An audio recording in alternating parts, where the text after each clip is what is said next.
আসসালামু আলাইকুম সম্মানিত দর্শক শ্রোতা সবাই কেমন আছেন? আশা রাখি সবাই ভালো আছেন। আজকে যে বিষয়টি নিয়ে আলোচনা করব সে বিষয়টি হচ্ছে পে স্কেলের দাবিতে জেলায় জেলায় স্মারকলিপি সরকারি কর্মচারীদের। আপনারা অনেকে জানতে চান পে স্কেল সম্পর্কে সর্বশেষ আপডেট কবে নাগাদ এটি গেজেট প্রকাশ করা হবে? আর প্রধানমন্ত্রীর বৈঠকের পরে কি জানা গেল?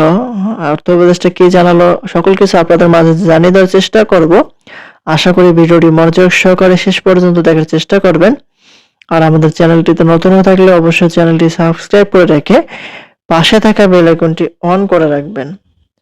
আমরা আমাদের চ্যানেলটিতে প্রতিনিয়ত পে স্কেলের সকল আপডেট নিউজগুলো সবার আগে প্রকাশ করে থাকি। তাই অবশ্যই আমাদের চ্যানেলটির সঙ্গে থাকবেন। এই খবরটি আজকে প্রকাশ করা হয়েছে 8 এপ্রিল 2026। এখন থেকে বিস্তারিত দেখতে পাচ্ছি বলা হয়েছে দ্রব্যমূল্যের লাগামহীন ঊর্ধ্বগতির বাজারে জীবনযাত্রা ব্যয় মেটাতে হিমশিম খাওয়া সরকারি কর্মকর্তা কর্মচারীরা এবার নবম পে স্কেল বাস্তবায়নের দাবিতে এক্সট্রা হয়েছেন। এরই ধারাবাহিকতায় বুধবার 8 এপ্রিল রাঙামাটি, গাজীপুর ও ময়মনসিংহ দেশের বিভিন্ন জেলায় জেলা প্রশাসকের মাধ্যমে প্রধানমন্ত্রী বরাবর স্মারকলিপি প্রদান করেছে বাংলাদেশ সরকারি কর্মকর্তা কর্মচারী কল্যাণ সমিতি। রাঙ্গামাটিতে জেলা কমিটির আহ্বায়ক পঙ্কজ মল্লিক এবং সদস্য সচিব আব্দুর রহিমের নেতৃত্বে জেলা প্রশাসকের কাছে স্মারকলিপি হস্তান্তর করা হয়।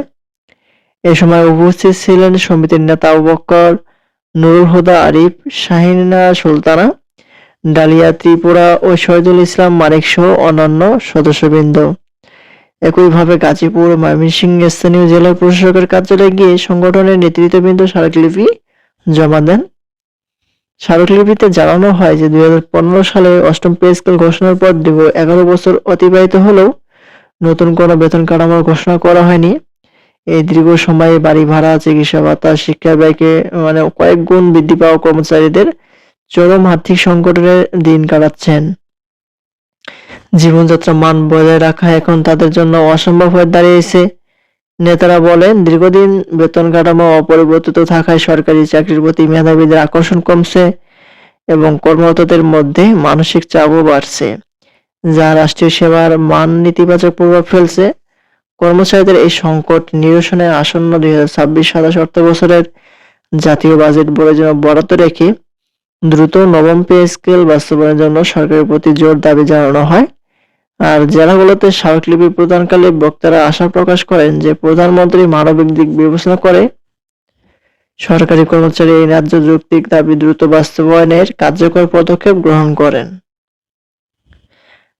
তারপর বলা হয়েছে যে সরকারি চাকরিজীবীদের জন্য নতুন পে স্কেল বাস্তবায়নের প্রতিশ্রুতি থাকলেও বর্তমান অর্থনৈতিক পরিস্থিতি ও আন্তর্জাতিক মুদ্রা তহবিলের সতর্কতার মুখে এখনই তা কার্যকর করছে না সরকার। রবিবার রাতে 5 এপ্রিল রাতে যে প্রধানমন্ত্রী তারেক রহমানের সঙ্গে অর্থ ও পরিকল্পনা মন্ত্রীর আলোচনার পর বিষয়টি পর্যালোচনার দায়িত্ব দেওয়া হয়েছে মন্ত্রিপরিষদের সচিবের নেতৃত্বাধীন সচিব কমিটির ওপর। সংশ্লিষ্ট সূত্রগুলো বলছে যে সরকার এই পদক্ষেপ মূলত সবাই সাপেক্ষে একটি কৌশল আর সচিব কমিটির সিদ্ধান্তের উপর নির্ভরতা। অন্তর্বর্তীকালীন সরকার গঠিত জাকির আহমেদ খানের নেতৃত্বে পে কমিশনের প্রতিবেদন জমা দেওয়ার পর তা বাস্তবায়নের আগে কয়েকটি প্রক্রিয়া রয়েছে। এর অংশ হিসাবে গত 8 ফেব্রুয়ারি মন্ত্রিপরিষদ সচিবকে প্রদান করে 9 সদস্যের একটি পর্যালোচনা কমিটি গঠন করা হয়। জানা গেছে অর্থমন্ত্রী আমির খসরু মাহমুদ চৌধুরী পে স্কেল বাস্তবায়ন বিষয়ে প্রধানমন্ত্রীর দ্বারস্থ হলে সচিব কমিটির সুপারিশের ভিত্তিতে পে স্কেল বাস্তবায়নের পরামর্শ দিয়েছেন প্রধানমন্ত্রী তারেক রহমান। এমন তথ্য জানিয়েছেন প্রধানমন্ত্রীর অর্থ ও পরিকল্পনা উপদেষ্টা ডক্টর রাশেদ আল মাহমুদ তিতুমী। তিনি জানান যে নতুন পে স্কেলে বা বেতন কাঠামোর সুপারিশ পর্যালোচনার কাজ চালিয়ে যাবে 9 সদস্যের সচিব কমিটি। এই কমিটি প্রতিবেদনের উপর ভিত্তি করেই পরবর্তী পদক্ষেপ নেওয়া হবে।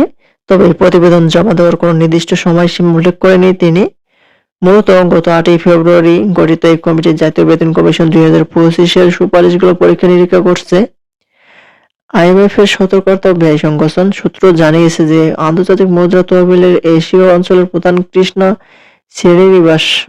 শ্রীনিবাসন সম্প্রতি অর্থমন্ত্রীর সঙ্গে বৈঠকে নতুন পে স্কেল বাস্তবায়ন আপাতত পিছিয়ে দেওয়ার পরামর্শ দিয়েছেন।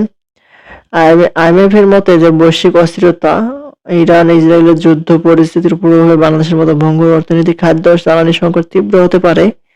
এই মুহূর্তে বেতন বাড়লে মুদ্রাস্ফীতি নিয়ন্ত্রণ অসম্ভব হয়ে পড়বে। সরকারি পরামর্শ আমলে নিয়ে বর্তমানে বিদেশ ভ্রমণ, গাড়ি কেনা, প্রকল্প বিলাসী যে প্রকল্প সহ বন্ধ সহ কঠোর কৃষ্ণ সাধারণ নীতি গ্রহণ করেছে। আর গুঞ্জন উঠেছে যে নতুন পে স্কেলের জন্য বরাদ্দ থাকা প্রায় 40,000 কোটি টাকা বিদ্যুৎ, জ্বালানি, ফ্যামিলি কার্ডের ভর্তুকি খাতে স্থানান্তর করা হয়েছে।